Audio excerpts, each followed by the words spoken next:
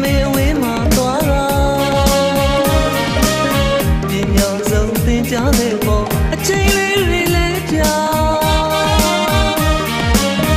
တန်ရောစင်တစ်တွေနဲ့အကျဉ်းသားလေးတွေအသေးရဲ့နဲ့1500ရေပါဘာမှမအားလာလေပေမေမေနီနာကို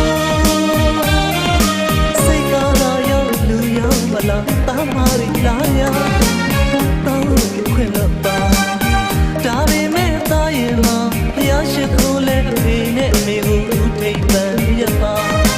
လူကြီးလူရင်ဦးထိပ်တင်အဖေနဲ့အမေပါအိမ်ရောဝင်နိုင်ကြတော့အိမ်သာအဖေနဲ့အမေလဲပါကျင်နာမေမေတမှုရရမေတမှု